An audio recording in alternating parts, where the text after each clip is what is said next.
राधे राधे, जय श्री कृष्णा। ज्येष्ठ मास के इस प्रातःकाल बेला में आप सबका स्वागत है। हमारे शास्त्रों में वर्णन आता है कि यह ज्येष्ठ मास तपस्वियों का मास है। इसमें अत्यधिक गर्मी होती है और ऐसे समय में आध्यात्मिक साधना को और उग्र और तीव्र बनाया जा सकता है। और जो मनुष्य इस प्रकार अपनी साधना को तीव्रता गति से प्रदान करता है उसे भगवान श्री हरि की विशेष कृपा प्राप्त होती है। यह तपस्या का मास है और इस मास में किया गया भगवान श्री हरि का पूजन, अर्चन, ध्यान मनुष्य जीवन को सफल बना देता है और ऐसा करने से भक्त के जीवन में आने वाली समस्याओं का समाधान होता है। उनके पाप नष्ट हो जाते हैं और आत्मा को परम शांति का अनुभव प्राप्त होता है और वह परम भगवान श्री हरि के प्रति और दृढ़ निश्चय होकर अपनी आध्यात्मिक जीवन में प्रगति करता है। इसी उद्देश्य के साथ हम इस समय ज्येष्ठ मास की सुंदर कथाओं का श्रवण कर रहे हैं। तो चलिए हमारी इस कथा श्रृंखला को आगे बढ़ाते हैं और सुनते हैं आज की ज्येष्ठ मास की कथा। राजा इंद्रद्युम्न ने कहा कि हे भगवान, आपका वचन मेरे लिए सर्वदा विश्वसनीय है। आपके मुख से भगवान के पापहारी स्वरूप का वर्णन सुनकर और इस दिव्य प्रसाद माला का सहयोग प्राप्त करके मैं कृत हो गया। अनेक जन्मों में उपार्जित मेरे समस्त पाप राशि आज नष्ट हो गए। अब मैं भगवान लक्ष्मीपति के दर्शन का अधिकारी हो गया। हर प्रकार के भाव से वहाँ की अब मैं यात्रा करूँगा और इस राज्य और बढ़ी हुई समृद्धि के द्वारा पुरुषोत्तम क्षेत्र में निवास स्थान, नगर और दुर्ग बनाऊँगा।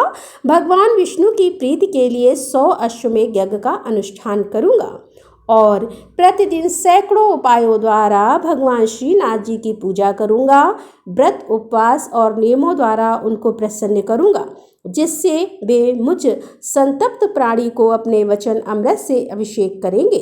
इस प्रकार राजा इंद्रद्युम्न श्रद्धा और भक्ति भाव से भगवान जगदीश्वर की स्तुति करने लगे और इतने में संपूर्ण भुवनों को देखने की उत्सुकता रखने वाले स्वयं देवर्षि नारद मुनि वहां आ गए। वैष्णवों में श्रेष्ठ ब्रह्मपुत्र नारद मुनि को वहां आता हुआ देखकर राजा सहसा उठकर खड़े हो गए। पाद अर्थ और आचमनी निवेदित करके उनका उत्तम प्रकार से स्वागत सत्कार किया, उन्हें आसन पर बिठाया और फिर प्रणाम पूर्वक हाथ जोड़कर कहने लगे, देव ऋषि, आज मेरे संपूर्ण यज्ञ, दान, स्वाध्याय और तप सफल हो गए, क्योंकि मेरे घर पर ब्रह्मा जी के द्वितीय स्वरूप देवर्षि नारद मुनि कृपा पूर्वक पधारे हैं।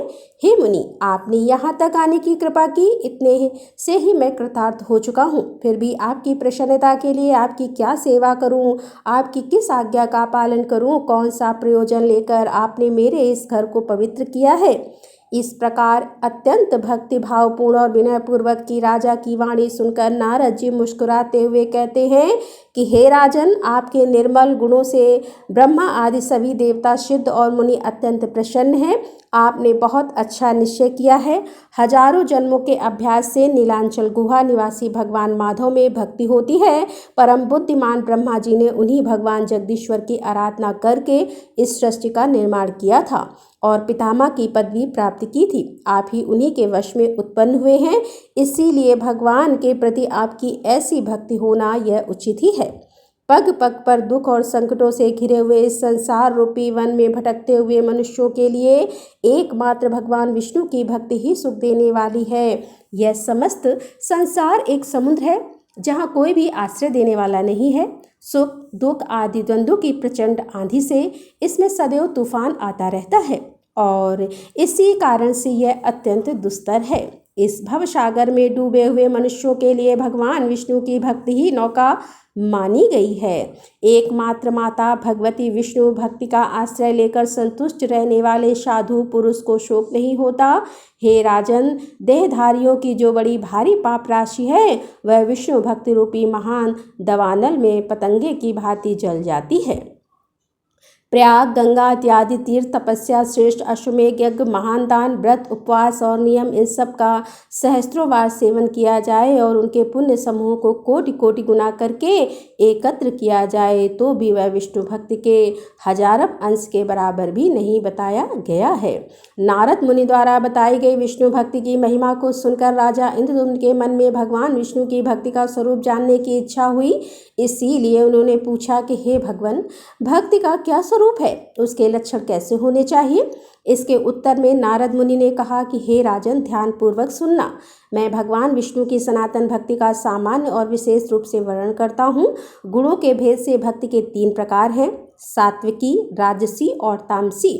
इसके अतिरिक्त एक चौथी भक्ति भी है जो निर्गुणा मानी गई है। हे राजन, जो लोग काम और क्रोध के वशीभूत हैं और प्रत्यक्ष के सिवा किसी भी परलोक इत्यादि की ओर दृष्टि नहीं रखते, वे अपने आप को लाभ और दूसरों को हानि पहुंचाने के लिए जो भजन करते हैं, उनकी वह भक्ति तामसी कही गई है। अत्यधिक यश प्राप्त करने के लिए की गई अथवा दूसरे की स्पर्धा से प्रसंगवश परलोक के लिए भी जो भक्ति होती है, वह राजसी मानी गई है।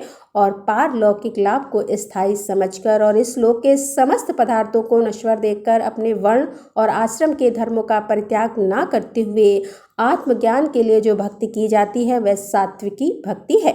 यह जगत जगन्नाथ का ही स्वरूप है, उनसे भिन्न इसका दूसरा कोई कारण नहीं है। और मैं भी भगवान से भिन्न नहीं हूँ और वे भी मुझसे पृथक नहीं हैं।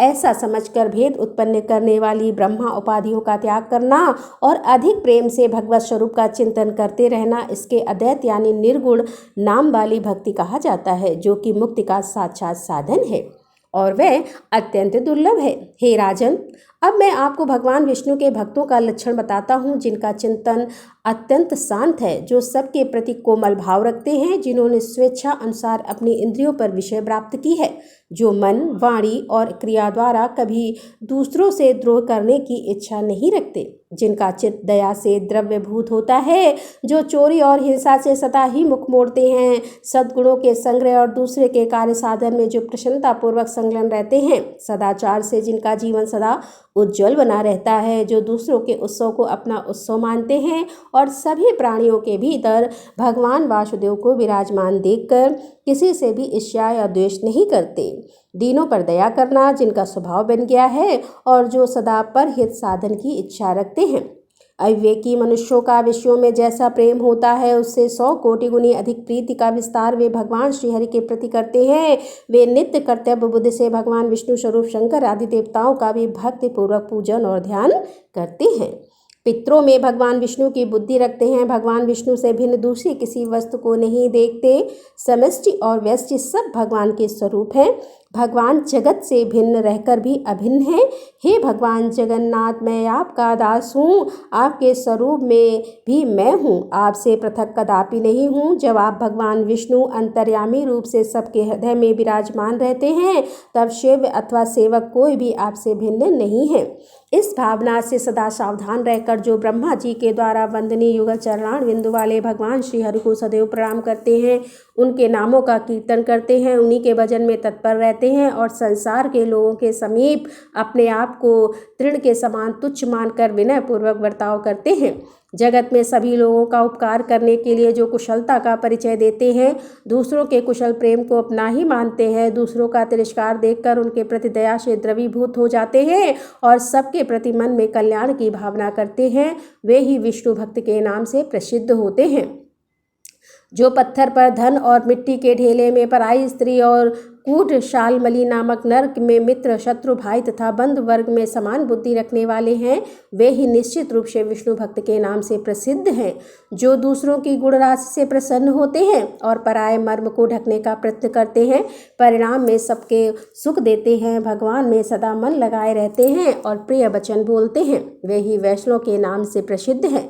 जो भगवान के पावहारी शुभ नाम संबंधी मधुर पद का जप करते हैं, जय जय की घोषणा के साथ भगवान नाम का कीर्तन करते हैं, वे अंकचित महात्मा वैष्णव के रूप में प्रसिद्ध हैं। जिनका चित्त श्री हरि के चरणार बिंदु में निरंतर लगा रहता है और जो प्रेम अधिक के कारण जड़ बुद्धि सदृश बने रहते हैं, सुख और दुख दोनों ही जिनके लिए समान है, जो भगवान की पूजा में चतुर हैं और अपने मन तथा विनय युक्त वाणी को भगवान की सेवा में समर्पित कर चुके हैं, वे ही वैष्णव के नाम से प्रसिद्ध हैं। मंद और अहंकार गल जाने के कारण जिनका अंतकरण अत्यंत शुद्ध हो गया है, अमरों के विश्वसनीय बंधु भगवान नरसिंह का यजन करके शोक रहित हो गए हैं, ऐसे वैष्णव निश्चय ही उच्च पद को प्राप्त होते हैं। भगवान में सदैव उत्तम भक्ति रखने वाले भक्तों के शुभ चरित्र और लक्षण का वर्णन मैंने आपसे क्या सुनाया, यह मनुष्यों के कानों में पड़ते ही उनके चीर संचित मल का नाश कर देता है।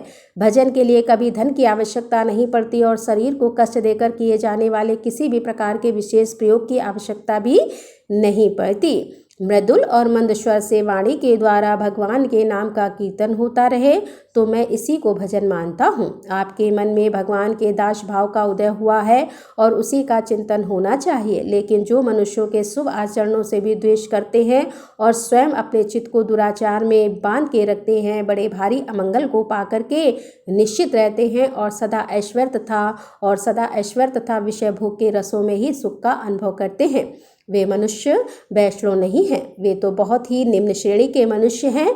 अपने हृदय रूपी कमल में विराजमान परम आनंद श्री हरि के स्वरूप का जो क्षण भर भी चिंतन नहीं करते, उत्तम भाव से बैठे रहते हैं और अपने झूठे वचनों के जाल से भगवान के नाम को भी निरंतर आच्छादित किए रहते हैं, वे भी भगवान के भक्त नहीं हैं।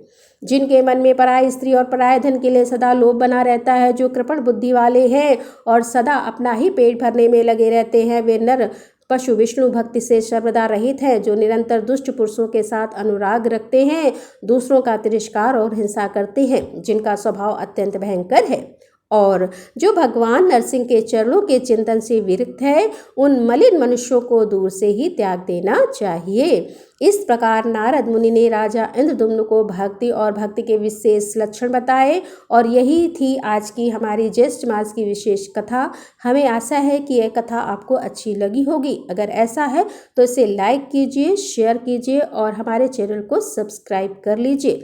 इसी कथा श्रृंखला की अगली कड़ी में कल हम सुनेंगे किस प्रकार नारद मुनि से उपदेश प्राप्त करके राजा अपनी यात्रा में आगे बढ़ रहे हैं, और इस कथा को सुनने के लिए याद से इस चैनल को सब्सक्राइब करके रख लीजिए और हम आपसे मिलेंगे बहुत जल्द। राधे राधे, जय श्री कृष्णा, हर हर महादेव, जय भोलेनाथ की।